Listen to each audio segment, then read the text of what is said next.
Good afternoon and welcome to NASA's Johnson Space Center. I'm Anna Schneider with NASA Communications, and today I am joined by our Crew-11 crew, including NASA astronaut and commander Zena Cardman, NASA astronaut and pilot Mike Fink, JAXA astronaut and mission specialist Kimia Yui, and Roscosmos cosmonaut and mission specialist Oleg Platonov. Crew-11 returned to Earth last Thursday, January 15th, following a 5.5-month mission aboard the International Space Station. Today, they are joining us to provide some comments following their mission, and we will begin with some opening remarks from the crew before we open it up for questions both here in the room and online. For those who are joining us on the phone bridge, you can press *1 to enter the queue, and you can press *2 to remove yourself from the queue if your question has been asked. For those on social media, you can use the hashtag AskNASA to ask a question as well. And with that, I will go ahead and turn it over to NASA astronaut and commander Zena Cardman. Thank you so much. It's great to see everyone here in person, and thank you to all joining us online. We're very happy to be here and happy to be answering your questions after a really amazing mission and a great successful mission. Just to start off, of course, we are back here a little earlier than we were expecting, and just to say it up front, we are not going to be identifying the crew member or talking through the differential or any of the details of the medical situation. Thank you so much for respecting our privacy. What I will say is I'm deeply proud of the way that our crew came together and incredibly grateful for all of our mission control, flight control team, our crew on orbit, the team on the ground, our doctors, and the way that NASA and SpaceX came together in a way that minimized risk to the crew, to our spacecraft, and to the ongoing mission of the International Space Station as a whole. We have crew members still on orbit carrying that mission out. We are so proud that we got to be on orbit for the 25th anniversary of continued human presence in space. It's been an incredible mission, and we're here to talk about that mission as a whole. I'll pass it now to Mike Fink, who was the commander of the International Space Station. Yeah, wow. So here we are back on the most beautiful planet in the solar system. And thanks everyone for taking time out of your days, because we have a really cool story. And so about 7 months ago, we were sitting in these same seats for the pre-flight press conference. And I think Zena said it. She said, "It's not when you fly, it's with whom you fly." And boy, was she right. What a great crew to fly with. And not just us, but we, I'm going to expand here a little bit. We started out with one Sergey, one Alexei, and a Johnny Kim. And then on the Soyuz crew and then we were part of Expedition 73. Then we inherited two Sergeys and a Chris. I don't know what the next flight's going to be like, but there's a progression here. But we really had a great crew across the board. Our part of Expedition 73, and then the crew that's on board as Expedition 74. And it was just really amazing. I salute my crewmates. It was definitely, Zena, you were right again. And it was definitely with whom you fly. I remember every day that we had together on all the amazing things we did. But one thing that when you first said it, Zena, I didn't fully appreciate, it's with whom you fly, right? Our ground control teams, how awesome. We had such the great rapport with all around the world. And it was great every morning and every evening having a chance to share that with the rest of the world. We were getting great science done. We were singing songs to each other. On Christmas, our flight director gave us some really great Christmas songs that were space themed. I mean, this was just a joy to fly, and not just with this great group here, but the whole team around the world. And we shared a lot of amazing things. Some of the things we did with science was amazing. The zero boil-off test comes to mind, or the stem cell research. Being up on board during a government shutdown and still everything keep going. And then the 25th anniversary of continuous human habitation. I was fortunate enough to be there when the space station was tiny. We only went as far as the lab. It was 2004. So not quite 25 years ago, but and then to come back aboard a space station that is so full with 7 crew members, getting some world-class science done, something amazing happening every day. What a joy to fly. We were getting ready for an EVA, Zena's first. By the way, she's really awesome. It was great to fly with you, Zena.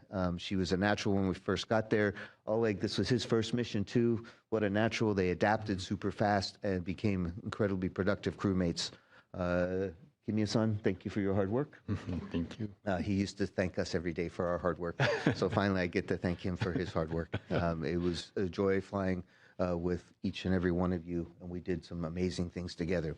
So I'm talking a lot, but I just want to say that when we were getting ready for an EVA, something happened. The team came together, and it wasn't just this team, but the whole team, like Zena said, around the world, and we were able to come home safely to our families, back to beautiful planet Earth.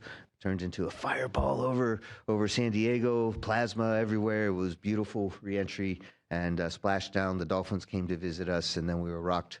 We weren't allowed to sleep, but we were kind of rocked very carefully by the gentle waves of the Pacific Ocean. And what a neat adventure it was to share with each and every one of you. Station is in good hands with Chris Williams and 2 Sergeys, and we are continuing on. And we got to see our Crew-12 friends that are going to be launching really soon. And they were there when we stepped out of the plane at Ellington, and it was really nice to see them. We were hoping to give them hugs in space, but we gave them hugs on Earth. It all works out. Space station is going super strong. I'm very proud of the space station that we built and what humans can do. But how we handled everything all the way through nominal operations to this unforeseen operations really bodes well for future exploration. We're a well-honed machine here at the Johnson Space Center and around the world. So when we're getting ready for Artemis, I am very optimistic. So, sumimasen. I talked a lot, but go ahead. Thank you for your hard work. Oh, thank you. Yeah. Gina-san and also Mike-san explained a lot, and I mean, almost nothing to add, but thank you very much for this opportunity to talk about our great experience to everybody. And I'm so grateful. I was the member of this great team. And of course, we came back a little bit early, but we worked very hard, worked together and helped each other and also accomplished a lot. Actually, not only our crew members, but also including ground, and also everybody actually helped us a lot. And I think this is great because I think we showed everybody about international cooperation, importance of the international corporations. And this is kind of like a bright side of humankind, where we can work together and accomplish very good. And also, this is kind of like a good vector to a bright future. So I think we were able to show us like a good example for everybody. And we are going to keep talking about our great experience. And hopefully people think actually our bright is bright, so bright. If people believe that, actually we can accomplish that. And if we're gonna actually keep working on that, even on the ground, I'm going to keep talking about our great experience. So thank you very much for your support.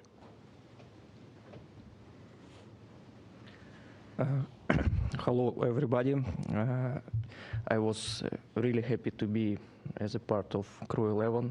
I had and I have super awesome crewmates, Zina Sensei, Michael San, Kimia Sensei, my commander, pilot, and me in this crew. And also I would like to say for you, thank you very much for your help and support during preparation, during flight. And I'm really happy. It was unbelievable, unforgettable increment for me. It of course was a first flight for me, and I'm happy to have you with me during this flight. And also I would like to say thank you very much for this opportunity. Thank you, my country, Roscosmos, NASA, United States, and SpaceX. It's super opportunity for me to have this flight. And also thank you very much ground team in the all MCCs, Moscow, Houston, Tsukuba, Munich, Huntsville. Thank you for your great work and support. And thank you very much, everybody. All right, thank you. And with that, we will go ahead and open it up for questions beginning here in the room before going to the phone bridge. As a reminder for those joining us on the phone bridge, you can press *1 to enter the queue and *2 to remove yourself from the question queue. When called on, please state your name and affiliation as well as to whom your question is addressed. And with that, we will begin here in the room. Thank you. I'm Mark Carreau with Aviation Week in Space Technology.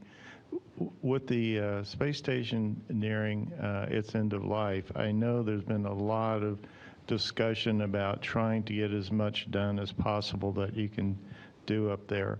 And you had a pretty full agenda.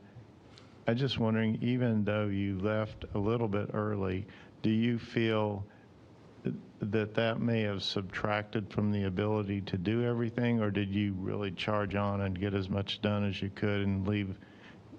I know there's only 3 now for just a little bit, but do you think the desire to get as much done in the research and tech development will be interrupted very much by what happened? So if I could just take that one, our crew was a very productive crew, and our ground teams were amazing because they balanced everything based on what we could deliver, and to make sure that we had enough rest. And it was a very nice pace, and it was a lot of things to get done. And yes, we left, we came home about a month early, and that is going to affect the timeline a little bit, just because there aren't 7 people, there's 3. And but what's really neat is that our replan capabilities are great, and we're not missing anything that had to be done time critically. We're able to move things around.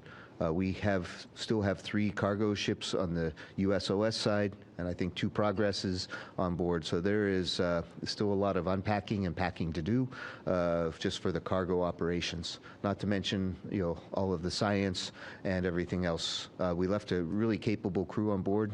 Sergei Kuznetsov is a great commander. Chris Williams came up and with great enthusiasm and willingness to learn. So we're in very good hands. Yeah, there's going to be a little bit of a difference in schedule, but we're going to be able to accomplish everything we need to do. When Crew-12 arrives, they're going to hit the ground running. But again, we have this down to a really nice system where our mission control teams, our planning teams, the space station program, all kind of take a good pulse and give us as much work as we can do. And we as crews try to deliver, and there's flexibility in the schedule, and that's what keeps the space station going. And yeah, there's still some more years left in our beautiful space station. All right, thank you. We'll go ahead and go to the phone bridge for a few questions. First up, we have Anthony Leone with Spectrum News.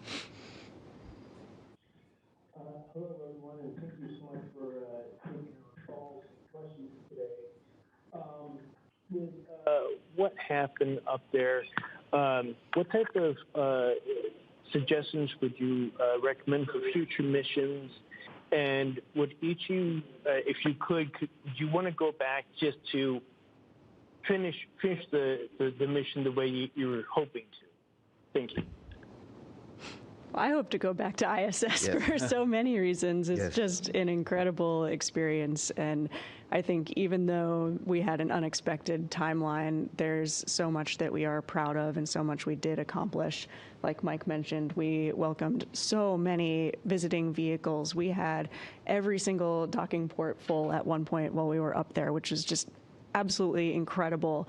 So we got a lot of research done, a lot of cargo transferred, setting up the space station for really the rest of its incredible career.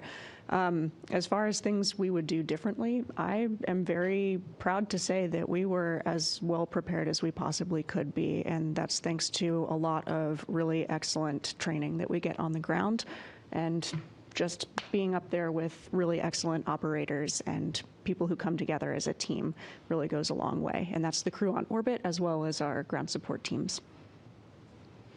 All right, next up on the phone bridge, we have Jonathan Seri with Fox News. Thank you so much for doing this, and welcome home. For Zina and Oleg, how did your first space flight live up to expectations? I know you worked hard to prepare, but are there things that you just have to experience firsthand that stood out and surprised you? And for Mike and Kimia, how did your first flight on Dragon compare to the space shuttle? For me, one of the surprising things was almost how unsurprising it was, if that makes sense. I felt incredibly well prepared thanks to all of the excellent training that we get here at Johnson Space Center, at our international partners, and at SpaceX. Of course, there are some things that you just have to experience for yourself, but for me, those were all a thrill and a joy. I actually enjoyed re-entry even more than launch. It was a lot of fun, and I'm very grateful that I got to experience that with this crew specifically. I absolutely agree with Zina. Launch and re-entry was super amazing and active time. It was nice, and I was surprised how our Earth, our planet, beautiful, and it's most beautiful when we can see on the picture. I was surprised. It's big difference between picture and real view from Dragon's windows. What I saw first time after ascent, and no, I think that's all. And I also was surprised how my crew is great. Shouldn't be big a surprise. Yeah. Yes. So last flight was like by Soyuz, and this time as a Crew-11. I was so surprised actually. Crew-11 flight was so smooth and very comfortable, and just like future like a touch panels, like a very cool future looking nice like a suits. Yeah. So I really enjoyed, but just differences. So I really loved actually both experience. So landing on the hard surface, that's also good. A little bit harder landing, but no shaking after landing, that's also good. Softer landing, but after landing, shaking, that's also good. So I really enjoyed. Thank you. So between flights, I from Soyuz and Space Shuttle, I helped worked with the commercial crew program, and I was really glad to fly on Dragon. Of course, Kimiya-san and I were at one time going to be on Starliner. That's still going, but Dragon, wow. All the way from the launch, it was you could feel the Falcon 9 talk to you, and all the way up. It was hard to hear the Falcon 9 though, because I think there were some shouts of joy and giggles and things going on as we were launching and enjoying the experience, and that's such a human thing.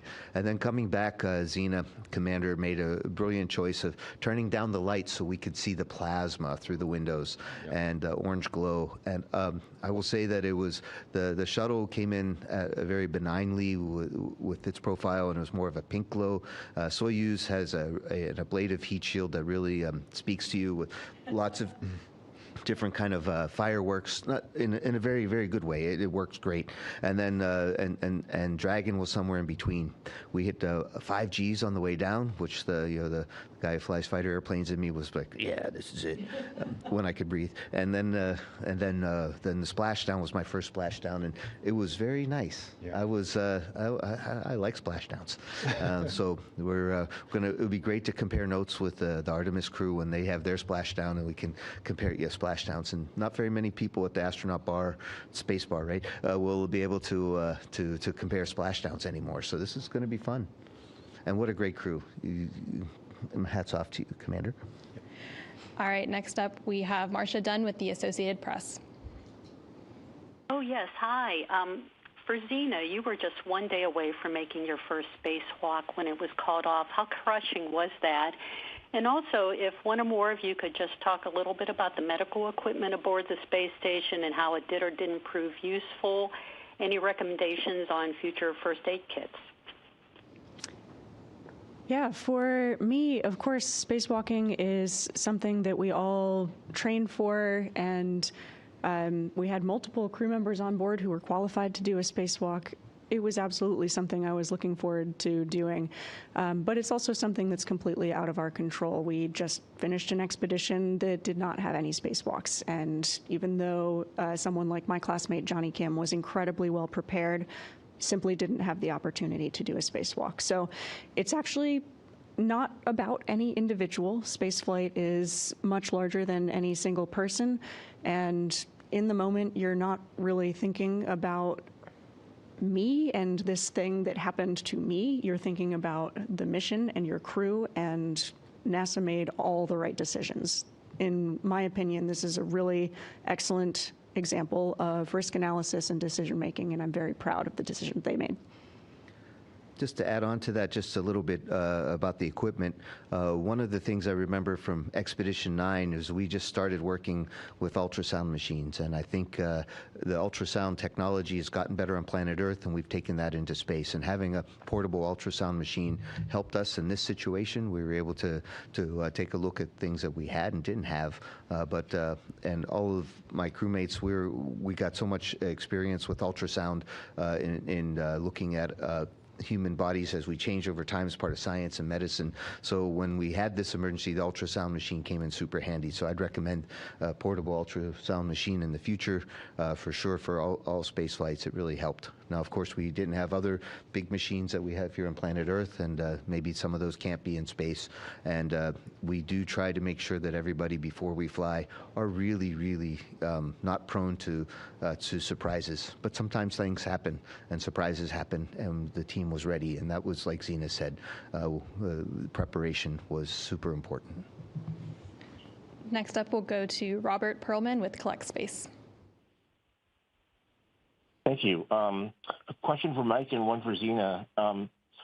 Mike, once it was decided that you and your crewmates were coming back early, did it become sort of a scramble to get packed up, or did you forego or abbreviate what you normally pack for the ride home? And for Zena, at the very start of the mission, we all got to very briefly see your zero-G indicator and heard that it was related to a shared experience with a SpaceX training member. Can you now elaborate a bit more on why a SEAL and what that experience was? So we had made a promise to ourselves as a crew not to be last minute in getting packed and prepared.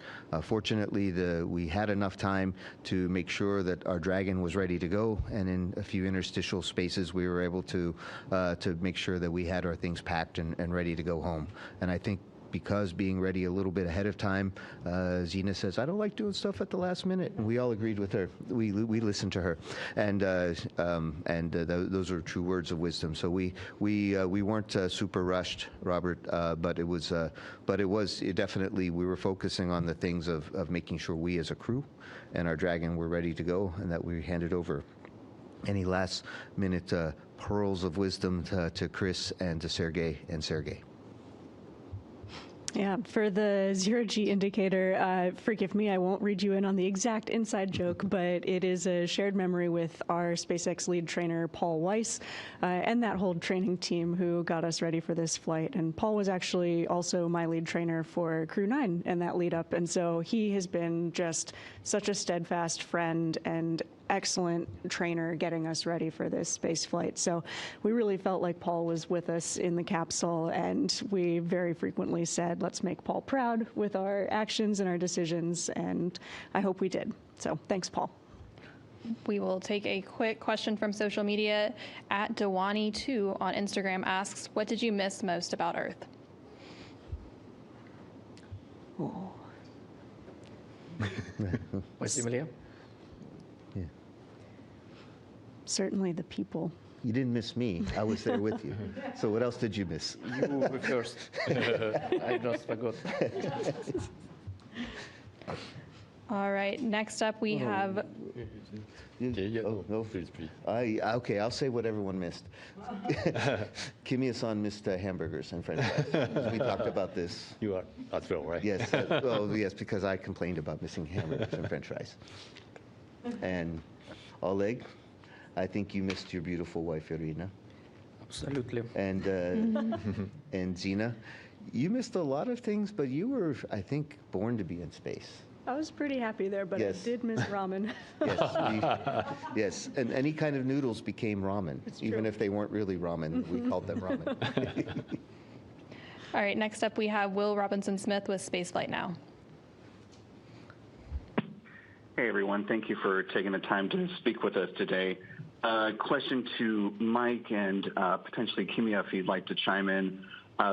Mike, you briefly touched on Starliner, and in your time on orbit, both of your colleagues who flew the CFT mission, Butch and Sunny, announced their retirement from the astronaut corps. So given that you and Nicole Mann are the last two correct me if I'm wrong, but remaining NASA astronauts who have been trained on Starliner, at least publicly announced. Do you envision that once Starliner is ready to carry crew again, you might be a part of a future crew? Is that too early to ask that question, or how do you kind of see yourself moving forward with that part of the commercial crew program? Thanks. Yeah, that's a great story about Starliner and where we are with that, and we're wishing Boeing and the commercial crew program some super success in getting Starliner. It's really in NASA's interest to have two partners that can fly spaceships, and the more people flying in space, the better off we are. I think we are just focusing right now on rehabilitation and getting back and getting maybe back in line because it was such a nice ride, and we'd like to get back in line again. But in the meantime, though, there's a lot of capable astronauts, and I think we're all gonna we'll figure out who's gonna fly the next Starliners. But at some point in life, if they ask you, you wanna go fly, of course, it's hard to say no. In the meantime, if I had a chance to fly with any one of you again, I would immediately say yes. I'd cancel any retirement plans and get right back at flying. This is such an amazing crew, and Zena was right again about it's not when, but with whom.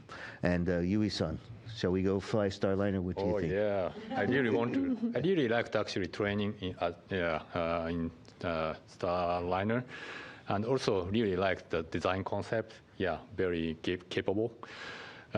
So of course I would like to fly as Starliner on Starliner. But on the other hand, JAXA has less slot actually to send JAXA astronaut to ISS, and I just want to support actually young astronauts to go to ISS. So yeah, probably this flight might be a last one. So I just want to support other crew members. JAXA astronauts from ground. Thank you. All right, next up we have Joey Roulette with Reuters. Hey, thank you. Question for Kimiya and Oleg. I'm curious to hear what you two think about being part of the first kind of medical return from the ISS, and did either of you help or play any role in managing this medical concern? Thanks. Okay, thank you for the great question. Actually, for me, I was so surprised, training actually works very well. And also ground, including, everybody, crew members, and also ground team works actually well prepared, actually, training-wise. So we can handle anything, including planning, replanning, everything. But so I was so surprised, actually, because of the 25th of history of ISS operations. We are very capable, and if we use this kind of experience, actually, our future human spaceflight will be very, very, actually, we can handle any kind of difficult situation, I thought. So, of course, we came back early, but including this kind of decision, this is actually very, very good experience for the future human spaceflight. Thank you.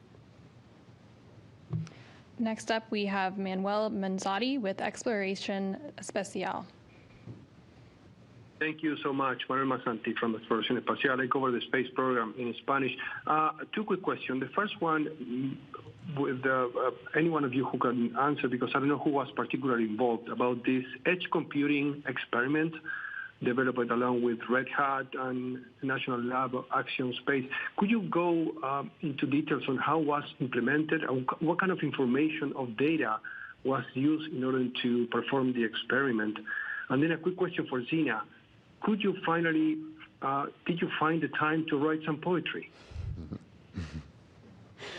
Oh gosh, I found time to read actually a lot of poetry. For me, it takes time for an experience to percolate, but I'm sure I'll be writing a lot in the weeks and months and years to come. And as far as edge computing on board the space station, I don't think we were involved with the actual computations. What we did was we were a little bit like IT support and made sure that the computers had the power and connections with the Ethernet and the communication so everything could work. Sometimes, especially with commercial payloads, we aren't as super involved to know exactly what the results are. But I'm sure our friends at Red Hat and the rest of the team, we tried to make sure that all of our payload customers were happy and that we did our very best to help them. So I'm sure edge computing was pretty interesting, but we haven't heard the results yet. And we will come back here in the room for a question.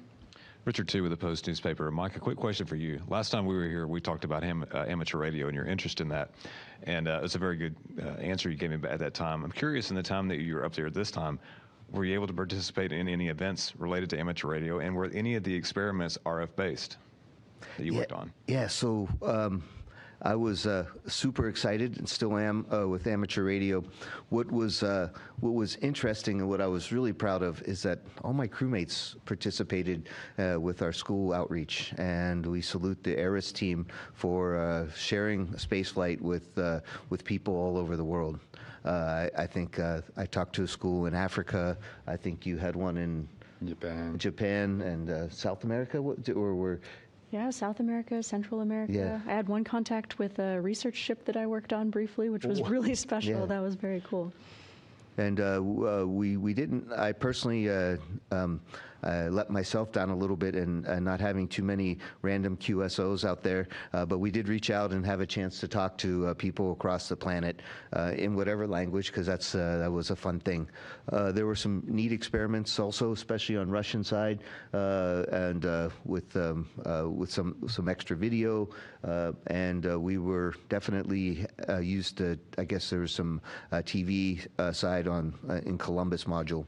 I will say, just looking back at it, my first experience with amateur radio, it was all in the service module. And we could actually look down through the windows of service module and kind of see where we were talking with. And Columbus doesn't have a window, so it was a little harder to imagine. So we put up a world map, and you could see where you're getting into range and out of range. But also you can just imagine what it must be like at some of these places that we could talk with.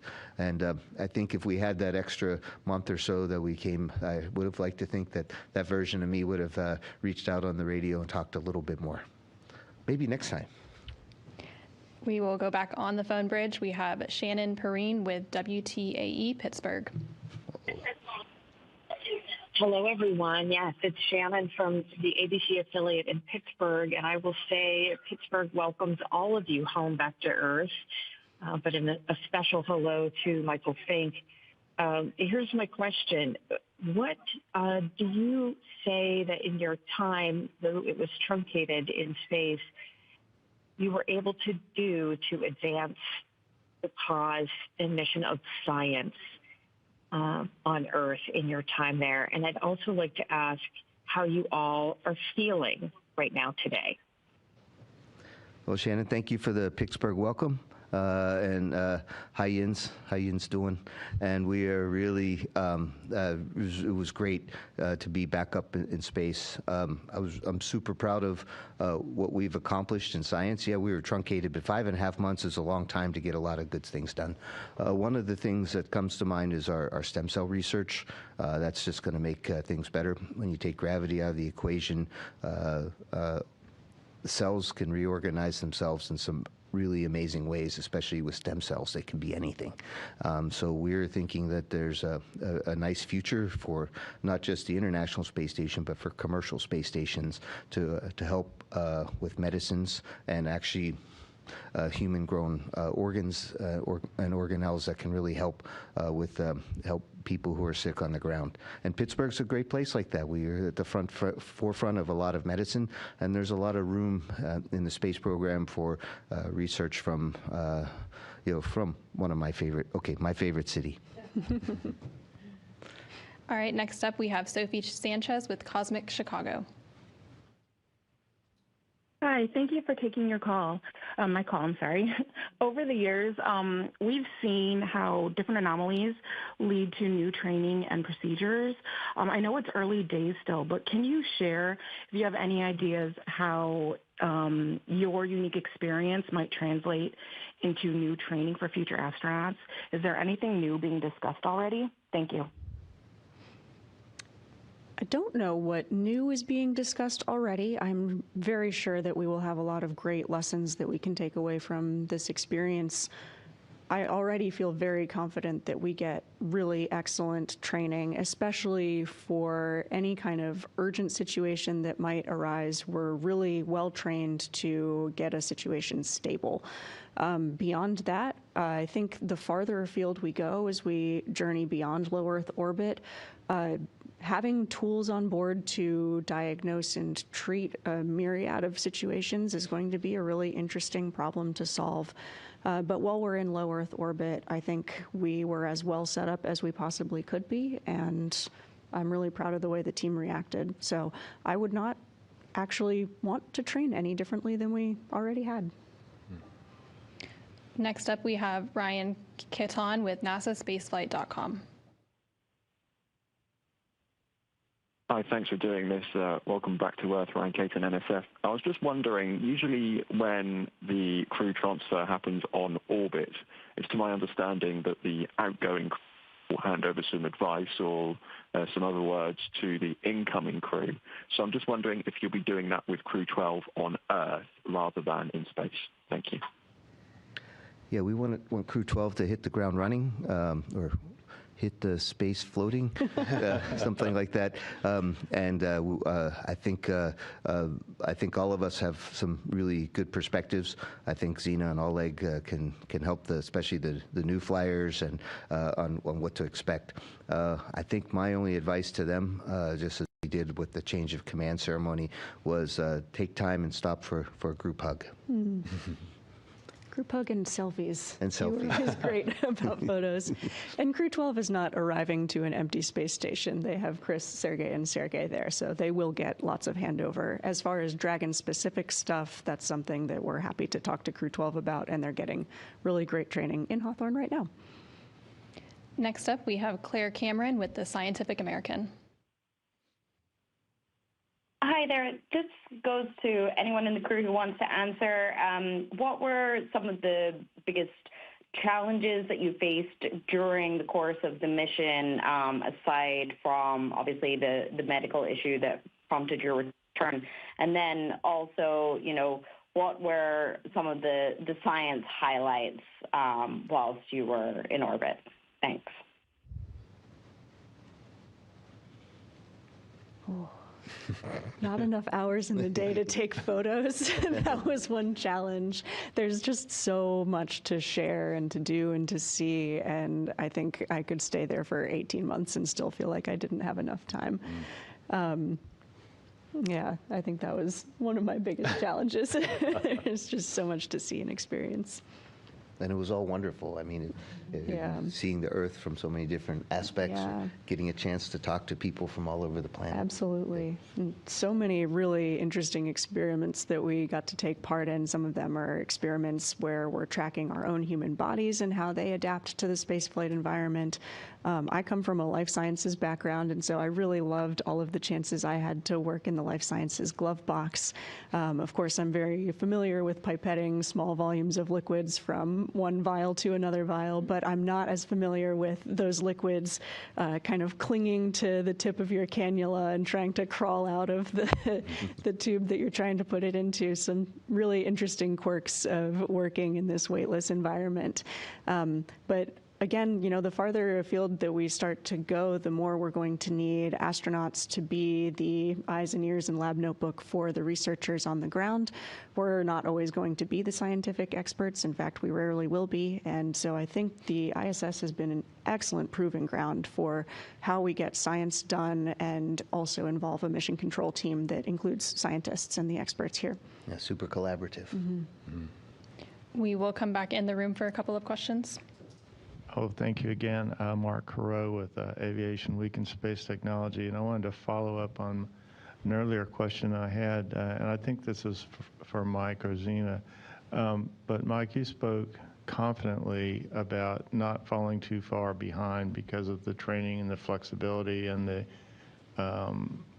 people who are going to follow up with the spaceship. Well, one of the things you're going to do at the end was a spacewalk to kick off, I think, the 7th IROSA, to get 8 installed in all, to give the station adequate power for a whole lot of activity and then for the deorbit. Do you feel as confident that they'll be able to catch up? And I think they're try to look at the end of this year for the spacewalks to at least receive both and maybe get the 7th or 8th installed. But, you know, there's time. I just wondered how confident you feel they can move ahead. Yeah, we floated on the shoulders of giants. The previous crew had started the IROSA work, and so we were able to consult with them and figure out how to continue on with the IROSA work. And I think similarly, the next crew that gets to go outside, we have those bags. They were really well packed and ready to go. They're ready. The procedures were scrubbed, and we'll work with them, of course, as their friends on the ground. I do believe, Mark, like you said, is that, again, I can't speak for the program, but I do think that the space station program has some flexibility. These weren't the immediate things that needed to be done like we had, I don't know, 8 or 9, 10 years ago with when we had a leak in our thermal control system that had to be done immediately. So I think there's some flexibility in getting the job done. I'm just really amazed with all the variables, how well that our teams on the space station program side and the flight operations director at FOD side, how well we can come together and make a new plan. You know, we had a really great plan, didn't work, so we got a new plan coming up, and I do think that there's some flexibility, and it will be great to help our teams, at least from what we can do down here, to make sure they're successful. And the space station will just keep going. It's a wonderful, amazing space station that we've built, and it was just a real joy to be back on board. We will take another question here in the room. Gina Sinceri with CBS News. The briefing before your spacewalk that didn't happen, they talked a little bit about the new solar arrays, but sort of threading this needle between maintaining the space station but getting it ready to deorbit. Did that make your time up there a little bittersweet, thinking, so many good memories here? I don't think I got to experience the bitter part of it. It was really, yeah, it was all sweet for me. It was really special to get to see the space station. I don't know if all of our active astronauts right now will get to see the space station, and so I'm so grateful that I got to, and that I got to be there with people like Mike and Kimia who have been there before, and Mike especially, who has been involved in constructing the space station from its infancy, really. And it's been such a marvelous, collaborative, incredible piece of human engineering and collaboration, and to have our international partnerships there, I'm just so grateful that I got to see it. We will take a couple of questions from social media before popping back to the phone bridge. At Sean Vecchio on Instagram asks, what was your favorite moment from your mission? Ooh. All of them? Can we choose all of them? Yeah. Oh gosh. Yeah, there's a lot to choose from. One really special one for me was celebrating New Year's with the crew. It was, off-duty time for us, and we all gathered in the service module, the entire crew, our Soyuz flyers and Dragon flyers, and just being there together as family, and then calling each of the mission control centers as they at home were experiencing their local New Year's Eve. It was just really heartwarming. I don't know how else to put it. It's such a human event. Yeah, yeah. One of my favorite times, I liked all the times, but, and I think Kimia and I especially shared this because we knew how wonderful a feeling it is, but when Oleg and Zina, passed the Kármán line, and we got to see Earth for the first time, and became a real cosmonaut, and you instantly turned into a veteran astronaut right there, a flown astronaut for sure. We were so happy for you both. It was just a really special time to share that joy with you. I was giggling a lot. I thought that was Kimia. Oh. What was your special time, Kimia? Yeah, for me, like JAXA's, Japanese new cargo vehicle, HTVX, came successfully, and everybody helped me a lot. So yeah, that was a great moment. Yeah. Yeah, Kimia reached out and grabbed it with the robot arm, but his arms are so long. Yeah, very long. We were thinking that if the robot arm broke, he was still just going to reach out and grab it. Nope. Oleg. For me, all our parties was a great time, and one moment also I like it was a moment when new Soyuz crew came to us, and it's new people, and I was really happy to see new people on the station.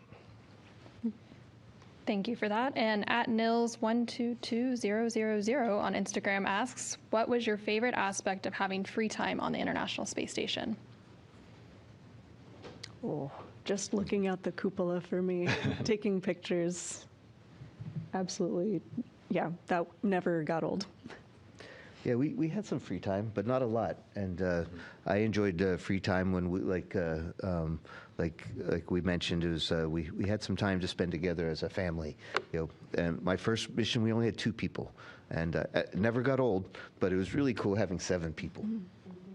And the times that we spent together, we made sure that we had meals together at least once a week. Sometimes we did it more. I think there was one week where we had special space cakes, 3 cakes in one week for all kinds of celebrations and milestones in people's careers. So those kind of things. Yeah, and I think that's one thing that was definitely new was space cakes. Yeah. My first flight, and we would just get a cookie and put some icing on it, and that was good. But they got better. We will head back on the phone bridge for another question from Joey Roulette with Reuters. Hi, thank you. I just had a quick question, hypothetical question about NASA's astronaut medical privacy policies. If the astronaut who suffered the medical issue wanted to identify themselves, would they be able to under NASA's rules, or are these NASA rules requiring everyone to not talk about it? Thanks. I have no idea. I'm actually not sure of the answer to that, so you'll have to ask someone else. Yes. Joey, we can follow up with you on that question, but as a reminder for this specific crew, we won't be disclosing any further details, and the crew is not planning to identify themselves for this situation. All right, I think that is the final question we have for today. So we will go ahead and conclude today's news conference. Thank you for joining us, and welcome home, Crew 11.